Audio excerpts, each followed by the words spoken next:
So అస్సలాముఅలైకుం guys, welcome back to my YouTube channel. So finally అయితే Ramzan shopping అయిపోయిందనమాట రీసెంట్గానే. సో నేను మా అమ్మమ్మ వెళ్ళినాం షాపింగ్కి. సో మా మమ్మీకి 2 శారీస్ తీసుకున్నా, నేనైతే క్లాత్ తీసుకున్నా పటాన్ కుట్టడానికి. సో నేనైతే ప్రజెంట్ టైజర్ వెహికల్లో ఉన్నాను అనమాట. మాకైతే 9:30కే మీటింగ్ ఉంటుంది. 9:30కి మీటింగ్కి GM, SM, ఇంకా మా టీమ్ లీడర్స్, ఎగ్జిక్యూటివ్స్, సేల్స్, ఇంకా అందరు వస్తారు, అందరు ఉంటారు మీటింగ్లో.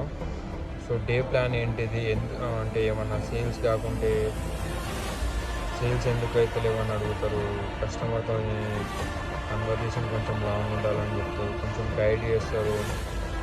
అంటే టార్గెట్ రీచ్ కాకుండా కొంచెం తిడతాడు. అంటే తిట్టుడు అంటే జస్ట్ నార్మల్గా, అంటే ఏం చేస్తున్నావు, ఎటు వెళ్తున్నావు, రోజంతా ఏం చేస్తున్నావు, బుకింగ్స్ ఎందుకు వస్తలేవు, అట్లా ఇట్లా అని చెప్తారనమాట. సో అవన్నీ కామన్. ఇక నాకైతే 2 years కాబట్టి నాకు అంత అలవాటు అయిపోయింది. సో ఇప్పుడు నేనైతే ప్రజెంట్ ఫ్రెషర్ కాబట్టి ఇందులో, సో ఇప్పుడైతే నాకు ప్రెషర్ అంతా ఏం లేదు. సో 1 monthలో 5 vehicles అమ్మాలి ఖచ్చితంగా. 5 vehicles అమ్మితేనే మనకి ఇన్సెంటివ్ ఎలిజిబుల్ అవుతాం. సో లేదంటే నో ఇన్సెంటివ్. సో మళ్ళీ సాలరీలో డిడక్షన్ కూడా ఉంటుంది లేట్ వస్తే, అట్లా మళ్ళీ టార్గెట్ రీచ్ కాకుంటే, ఇంకా అటెండెన్స్ ప్రాపర్గా లేకుంటే.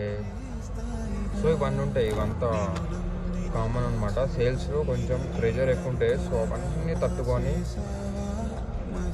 మనం సేల్స్లో ఫార్వర్డ్ కావాలన్నమాట. సో ఏదో ఒక రోజు మన టైం వస్తుంది, ఆ టైం వరకు మనం వెయిట్ చేద్దాం. సో ఐ హోప్ మీరందరూ నాకు హెల్ప్ చేస్తారని నేను మనస్ఫూర్తిగా కోరుకుంటున్నా. సో ఏమన్నా రిక్వైర్మెంట్స్ ఉంటే నాకు చెప్పండి. టయోటా నుంచి వెళ్ళి Fortuner, Innova, like గ్లాన్జా, Taisor, Hyryder. So ఇంకా పెద్ద పెద్ద వెహికల్స్ కూడా ఉంటాయి, వెల్ఫేర్ అని, హీలెక్స్ అని. సో ఇలాంటివి ఏమన్నా ఉంటే నాకు మెసేజ్ అయినా, కాంటాక్ట్ అయినా చేయండి. సో ప్లీజ్ సపోర్ట్ మీ. కొంచెం సబ్స్క్రైబ్ చేయండి, లైక్ చేయండి, షేర్ చేయండి.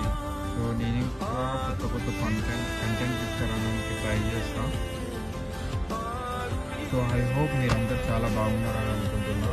సో ఆల్ ఈజ్ గుడ్ అనుకుంటున్నా. మీ లైఫ్లో ఏ కష్టం రావద్దని మనస్ఫూర్తిగా అనుకుంటున్నా. సంతోషంగా ఉండాలని అనుకుంటున్నా. సో నేనైతే